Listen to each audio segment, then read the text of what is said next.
About Ukraine and Vladimir Putin, I do want to talk about Afghanistan. It came up in the first hour of this debate.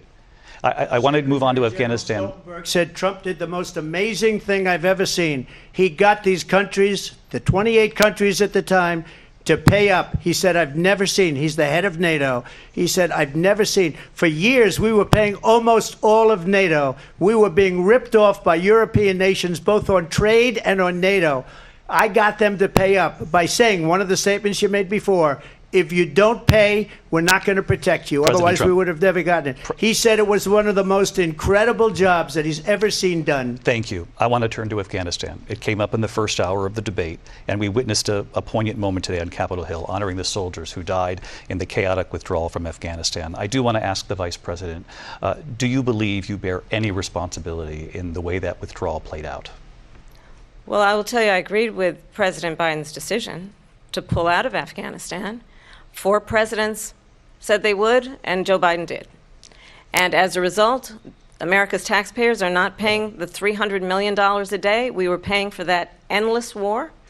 And as of today, there is not one member of the United States military who is in active duty in a combat zone in any war zone around the world, the first time this century.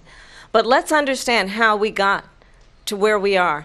Donald Trump, when he was president, negotiated one of the weakest deals you can imagine. He calls himself a deal maker. Even his national security advisor said it was a weak, terrible deal. And here's how it went down.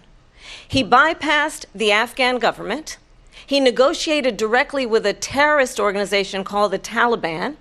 The negotiation involved the Taliban getting 5,000 Taliban terrorists released. And get this, and the president at the time invited the Taliban to Camp David, a place of storied significance for us as Americans, a place where we honor the importance of American diplomacy, where we invite and receive respected world leaders.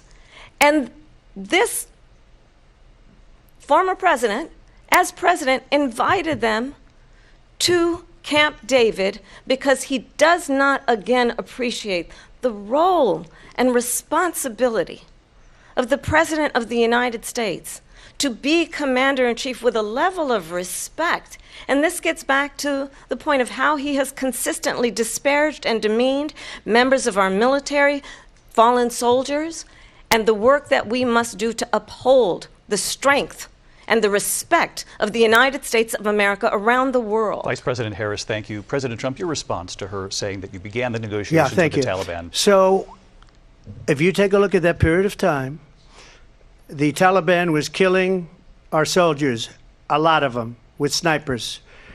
And I got involved with the Taliban because the Taliban was doing the killing. That's the fighting force within Afghanistan. They don't bother doing that because, you know, they deal with the wrong people all the time.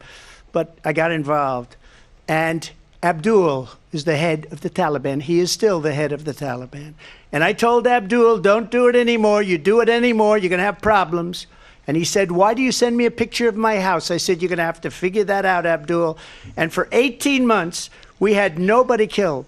We did have an agreement negotiated by Mike Pompeo. It was a very good agreement. The reason it was good, we were getting out. We would have been out faster than them, but we wouldn't have lost the soldiers. We wouldn't have left many Americans behind, and we wouldn't have left $85 billion worth of brand new, beautiful military equipment behind. And just to finish, they blew it. The agreement said you have to do this, and they didn't do it. They didn't do it. The agreement was terminated by us because they didn't do what they were supposed to do. I want to move on. And these people did the worst withdrawal, and in my opinion, the most embarrassing moment in the history of our country. And by the way, that's why Russia attacked Ukraine, because they saw how incompetent she and her boss are. President Trump, thank you. I want to move on now to race and politics in this country. Mr. President, you recently said of Vice President Harris, quote, I didn't know she was black until a number of years ago when she happened to turn black, and now she